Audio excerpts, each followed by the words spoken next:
Olá, queridos amigos do NEP, tudo bem? Bom, meu nome é Enaldo Vicente, alguns de vocês já me conhecem de algumas palestras, alguns bate-papos que a gente teve aí no NEP e que agora, por uma situação que a gente já sabe, não podemos estar falando pessoalmente, nem sentindo aquele cheirinho da sopa que castigava, né? Maravilhosa essa sopa do NEP, né? Mas daqui a pouco a gente volta, né? Bom, gente, eu fui convidado pela nossa irmã Irandê, nossa grande amiga, fofinha demais, sem querer criar intriga com a nossa irmã Iracema, né? Bom, gente, a gente foi convidado para falar um pouquinho sobre esse mês da família, que é comemorado aí no NEP, né? Que é o mês da família, e alguns amigos conhecidos já do movimento espírita foram convidados, dentre eles essa minha amiga que não esquece de mim, que contribui aqui para eu manter o meu trabalho, né? E agradeço e sou grato, amiga, por isso. E dar uma pequena contribuição falando um pouco, né, de um tema que é a vida familiar e o desafio dos vícios, né? Então nós estamos no mês da família e vivendo aí de fato um grande desafio, né, que é a vida familiar e nesse momento o desafio dos vícios, né? Então vamos, não é bem uma palestra, gente, é mais um bate-papo e espero poder contribuir um pouco com essa casa maravilhosa e com os amigos que tanto tenho apreço e carinho, tá bom? Bom, eu gostaria de começar essa questão da família, eu acho muito interessante e às vezes eu fico me questionando e perguntando, né, por que Deus criou o modelo de família, né? Porque quando a gente vai lendo o livro dos Espíritos e a gente chega na questão 115, aí estamos lá, olha, Deus criou os espíritos simples e ignorantes. Então ele não fala nada sobre ter criado uma comunidade de espírito família. Não, vou criar aqui um grupo de 5 espíritos que eles são família, desde já. Não. Cria os espíritos de forma individual, simples, ignorante de conhecimento, né? E dessa forma. E aí eu ficava perguntando, mas é interessante, Deus cria de forma individual. No entanto, nós temos aqui, quando encarnado, o modelo de família. Por que será, né? Eu ficava às vezes perguntando, depois a gente vai lendo e vai se aprofundando um pouco mais, aí vai compreendendo quando a gente chega lá na questão 132, que aí fala o objetivo da encarnação, que é o progresso, o desenvolvimento, que Deus nos impõe para nosso progresso. Então a gente sabe que a gente precisa progredir.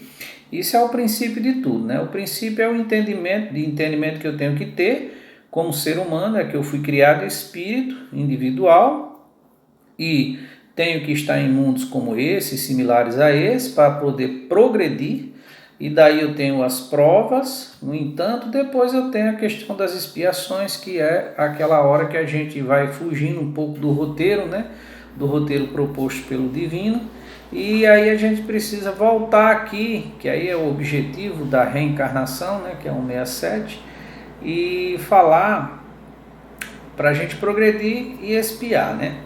Então veja bem, a gente é criado simples, ignorante, precisamos progredir, então encarnamos primeiro em mundos mais primitivos e vamos progredindo. Então nós estamos fadados ao progresso, ou seja, nós temos que progredir, tanto que Jesus, quando ele cita isso lá em Mateus, no capítulo 5, no seu versículo 48, sede perfeito, né? A gente buscar sempre a perfeição, não a perfeição divina, mas uma perfeição o mais próximo possível. Então a gente tem que estar sempre buscando essa perfeição. Nunca a gente vai estar aqui no estado de inércia e achando que esse estado é um estado que a gente pode permanecer, ou seja, a chamada zona de conforto. Isso não existe, gente. Aqui, quando um desafio é superado, outro já chega e outro já chega, porque nós temos essa necessidade, que é a necessidade de progredir. Ok, então veja bem, nós estamos aqui nesse processo de progressão. Porém, outro dia, lendo também o Evangelho segundo o Espiritismo, lá no capítulo 5 também, se eu não me engano, no item 21, melancolia, né? Aí tratava de quê? Falava, olha, sabe essa tristeza que, que muitas vezes você acorda com ela, essa tristeza, sabe o que é? É você lembrando da sua vida espiritual. E aí tendo que viver aqui, aí isso já traz uma angústia de forma natural. E aí eu comecei a pensar, eu digo, poxa, então a vida no mundo espiritual é melhor, porque se a angústia vem quando nós estamos aqui, lá deve ser bem melhor. Ora, porém, quem vive no mundo sabe dos desafios que o mundo nos propõe, né? A gente toda hora está sendo convocado, toda hora estamos sendo chamados, toda hora a gente está sendo instigado, toda hora a gente está sendo provocado. A gente precisa sempre estar antenado para tudo isso. E aí a gente vai percebendo quanto o mundo ele cobra de nós. Ele vai cobrando. Para isso tudo ilustrar um pouco mais, veja como nós somos criados, né? Nós somos criados dentro de um estado de competição. Nós somos educados para a competição. A gente às vezes deixa Jesus de lado nisso tudo, porque Jesus nunca ensinou a competição. Se a gente pegasse Jesus, colocasse ele dentro de uma sala de aula, todos os seus textos, e começasse a estudar, nossa, mudaria tudo. Simples, porque a gente deixaria de entrar nesse estado de competitividade, desde cedo, onde somos ensinados, para entrar no estado de cooperação. Então imagine um Estado educando para você cooperar. Então eu coopero com um que coopera com outro, e aí a gente tem a compreensão de Jesus quando ele fala, olha, ama o teu próximo. Então a gente já começa de fato errado, porque temos uma educação muito materializada, uma educação que é própria para a matéria, não para o espírito. Ué, mas quem é indestrutível? Quem é indestrutível é o espírito. Quem é que não morre? O espírito. Então veja como a gente tem uma educação errada desde a base da educação familiar, inclusive, né? Então, eu ficava perguntando, mas porque Deus criou esse modelo de sociedade em miniatura, né? Que é a família.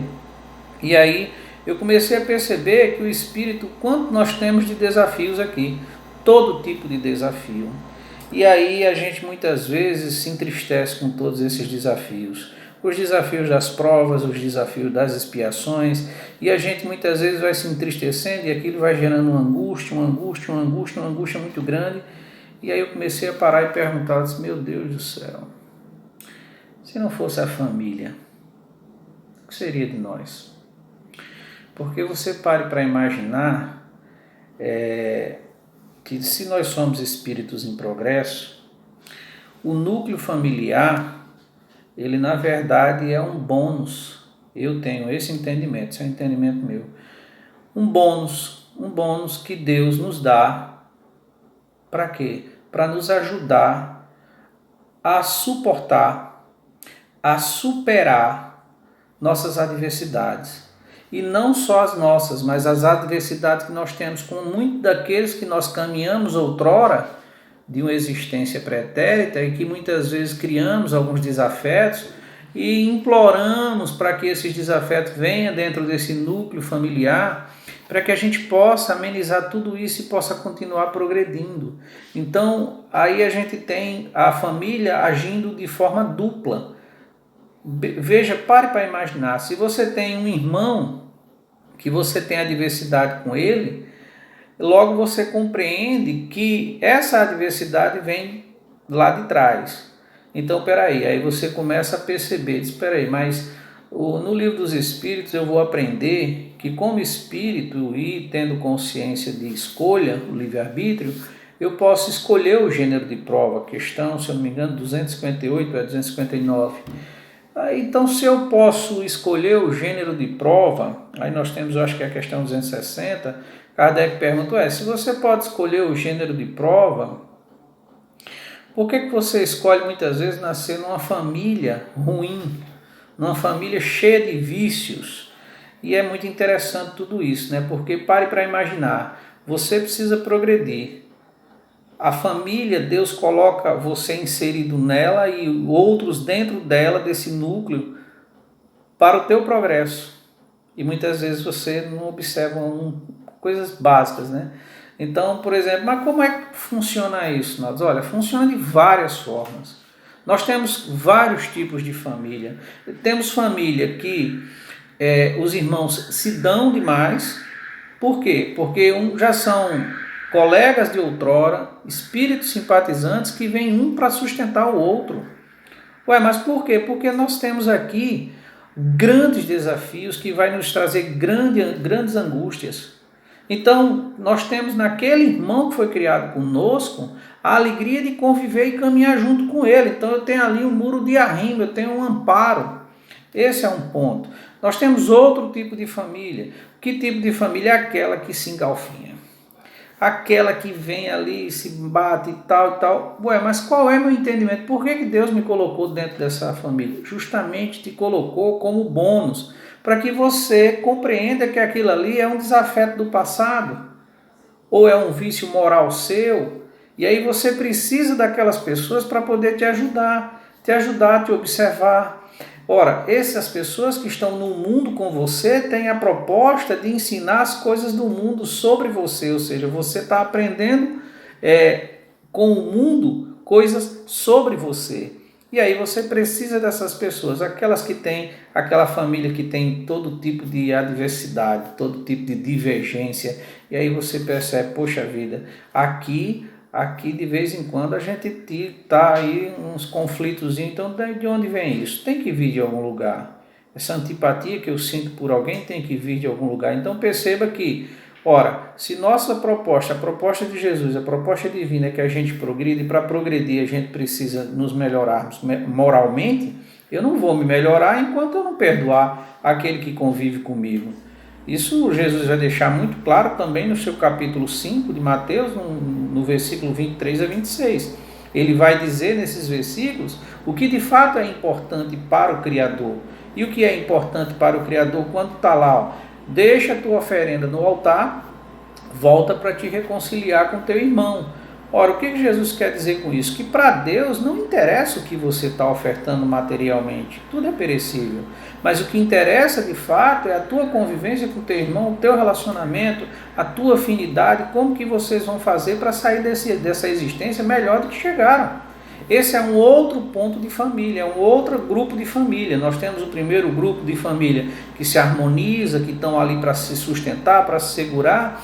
Temos esse outro núcleo familiar que se engalfinha, e aí você vai perceber a proposta de Deus na tua vida, a proposta de progresso, aí você compreende. Compreendendo, você vai dizer assim, poxa, eu sou um espírito imortal. Logo, eu estou encarnado aqui para progredir. Para progredir, eu preciso melhorar moralmente. Eu não tenho como melhorar moralmente se eu fugir dessa ideia de que eu tenho que amar meu próximo. Ah, mas eu não consigo amar. Pronto, mas pelo menos não sinta ódio.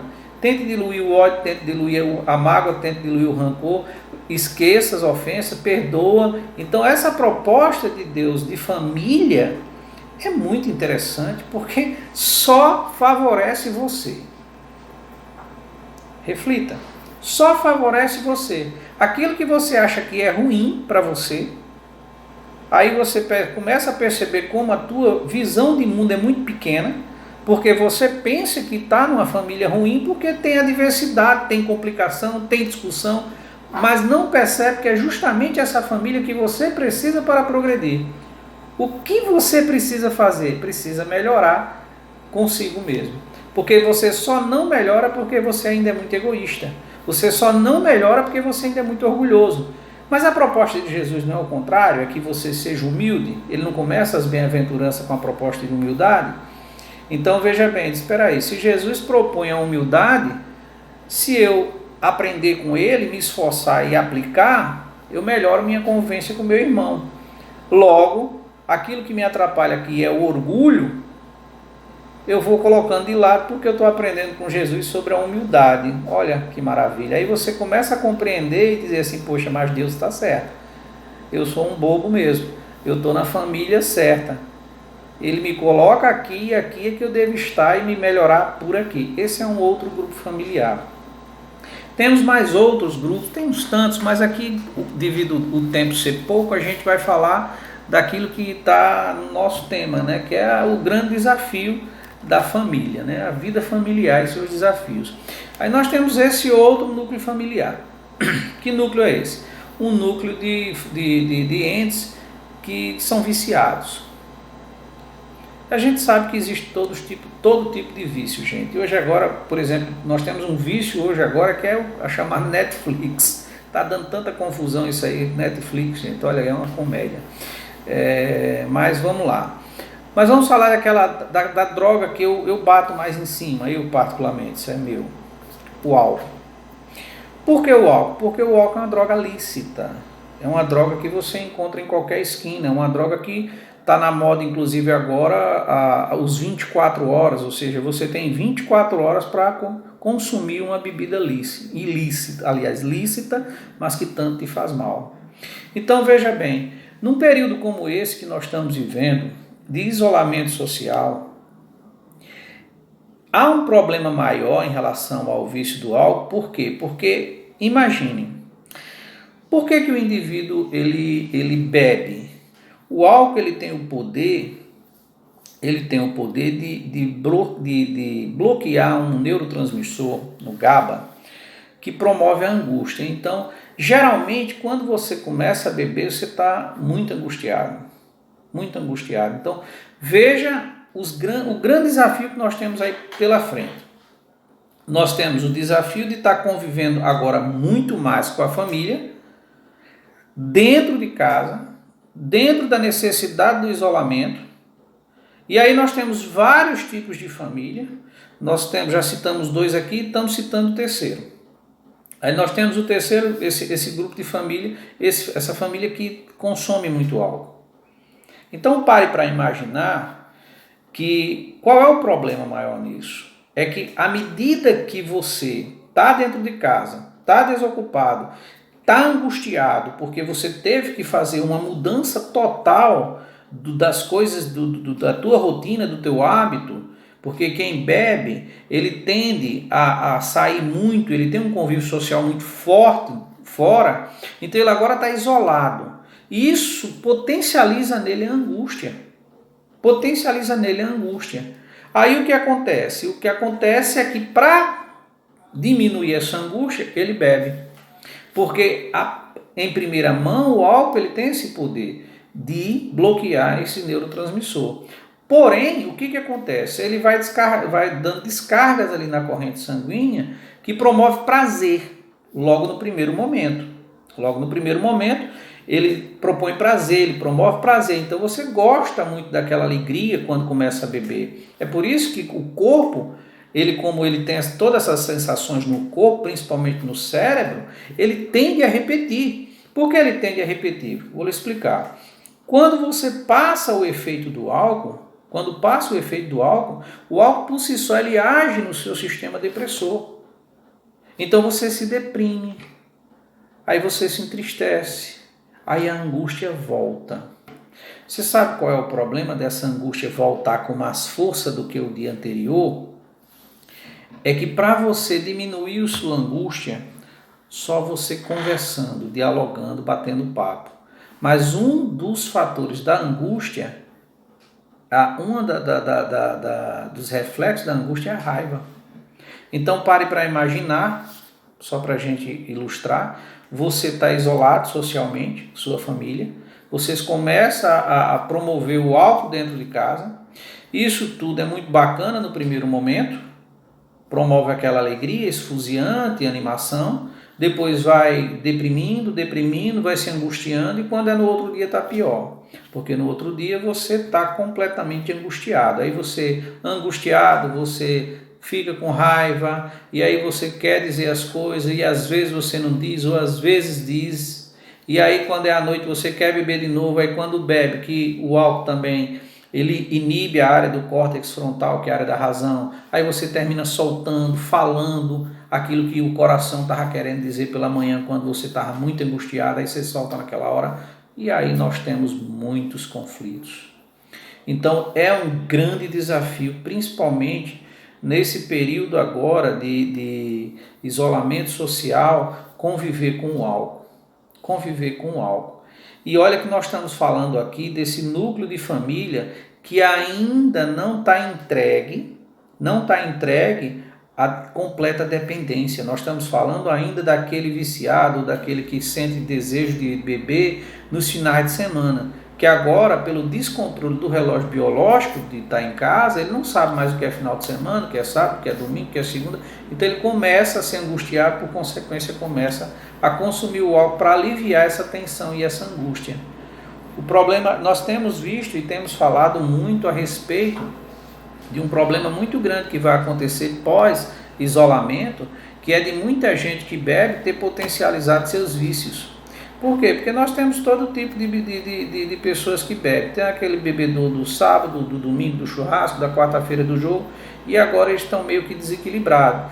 Como está vendo e vivenciando uma angústia muito grande, porque nós estamos num período de muitas perdas. Nós temos muitas perdas hoje na humanidade, ou seja, nós temos perda de emprego, perda de entes queridos, perda de trabalho, perda de empresa. Tudo isso está gerando um problema muito forte na tua mente. A tua saúde emocional ela está muito desgastada. E aí você, ao invés de pegar o rumo certo para tentar proteger-se, para tentar buscar o equilíbrio emocional, para tentar ter a saúde emocional, você vai para a fuga psicológica.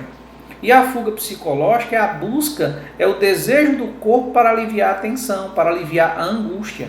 É nisso que nós temos aí a potencialização do vício do álcool dentro desse quadro de isolamento social. Ou seja, o problema é, quando eu estou vivenciando isso aí, se eu estou bebendo, eu não estou dentro da minha razão. Termino discutindo, brigando muitas vezes. Se para a bebida, cessa a bebida no outro dia, eu estou angustiado, também sinto raiva. Então perceba que em nenhum dos fatos, nem à noite, nem durante o dia vai ser bom. Então veja que desafio que é conviver com pessoas que elas têm o hábito da bebida num período como esse. Agora imagine quando esse indivíduo ele já está num quadro de dependência total.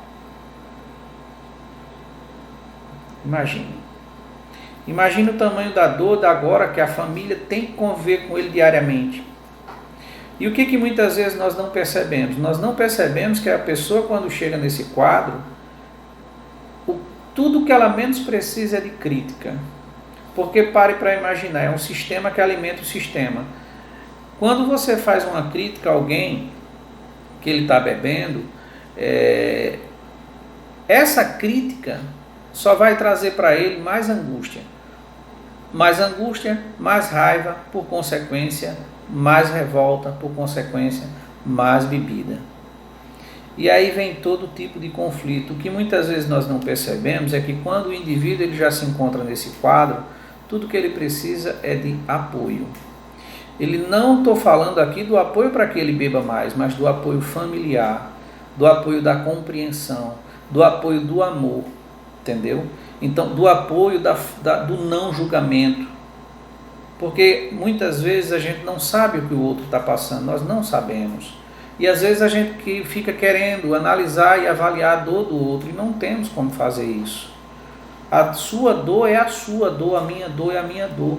O que eu posso fazer é o que Jesus sempre recomendou, é o que Assis falava, compreender que ser compreendido.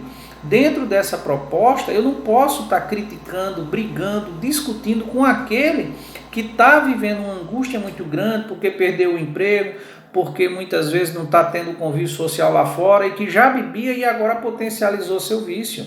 O que eu tenho que fazer com ele, além de orar, que é algo que você já tem que fazer, que é básico, orar por ele, para tentar sempre estar emanando o melhor fluido para ele, é você, nas horas de lucidez do indivíduo, você tentar conversar com ele. Perguntar para ele claramente o que ele pretende da vida, aonde ele quer chegar com aquela atitude, mas com amor, com carinho, não com crítica, não com rancor, não com ódio, porque você não sabe o que essa pessoa está passando. Às vezes a gente fica julgando, condenando aquele que está bebendo, e eu conheço até alguns amigos espíritas que dizem, mas a questão 909 diz que o camarada quando quer, eu sei que os espíritos disseram que quando você quer, você supera qualquer tipo de vício, a gente sabe. Mas perceba que ele não diz que era um caminho muito fácil. Eles falam até que falta vontade, que a vontade é insignificante. Sim, a vontade, mas não fala que é um caminho fácil. fala de uma vontade insignificante, mas não fala de um caminho fácil. Agora, pare para imaginar, por que você tem esse familiar dentro do seu núcleo? Por que você tem esse ente dentro da sua família? Essa pessoa está dentro da sua família. Pare para imaginar. Será que você não parou para perceber que você tem algum tipo de ligação com ela? Que você pode ter vindo justamente na família para servir de muro de arrimo e talvez quando você faz a crítica, quando você bate, você não está contribuindo com nada? Pelo contrário, você está piorando. Se você também promove a bebida, que pare, que ajude. A gente precisa, muitas vezes, lá na questão 260 vai falar sobre isso, você reencarna naquele grupo porque você precisa ter analogia nas provas, mas você precisa superar para você poder dar o exemplo. Então, que exemplo você quer dar para esse irmão, para esse companheiro que está dentro de casa? Então, a gente já está chegando aí na nossa reta final, mas que a gente perceba que nesse período de pandemia, a gente precisa de muita saúde mental e nós não vamos conseguir se a gente não tiver equilíbrio emocional. E nós não vamos ter equilíbrio emocional se a gente não buscar Jesus. A gente precisa buscar Jesus, seus conhecimentos e precisa aplicar esse conhecimento principalmente nesse momento. Então, para aqueles que convivem com entes que têm vício, que bebe, que tem aquele consumo, paciência, sabedoria e muita fé e muita força, porque você precisa ser o muro de arrimo dele. Você precisa estar ali amparando, ajudando, não criticando, porque perceba que a crítica, ela ácida, ela não vai contribuir com nada. A gente vai educar essa pessoa ajudando pelo exemplo, entendeu? Pela perseverança, agarrando no braço, segurando na mão, naquele momento que ela está mais lúcida, você chegar junto dela, entendeu? Chamar ela para uma visão de mundo maior, chamar ela para compreender que aqui isso tudo vai passar e que daqui a pouco a gente vai voltar a ser pessoas melhores, nós não podemos voltar ao que era.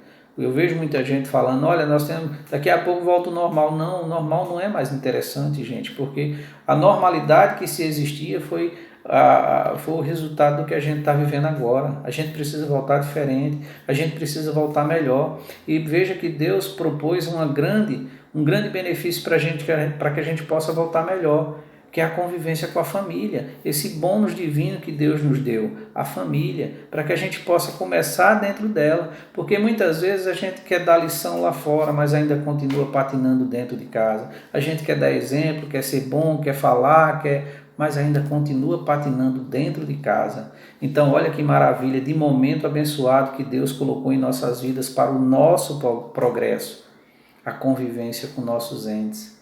Que ela possa ser harmoniosa, que ela possa ser iluminada, que ela possa ser feliz, que a gente possa se esforçar cada vez mais um pouco, todos os dias, para uma convivência melhor. Dessa forma eu encerro esse vídeo, agradecendo muito a oportunidade à nossa irmã Irandê e aos amigos do NEP, que eu possa ter contribuído um pouquinho com algum de vocês, para que a gente possa ter uma convivência melhor no futuro, como irmãos, como família, porque somos todos nós, irmãos em Cristo, filhos de um único Deus. Muita paz a todos, meus irmãos.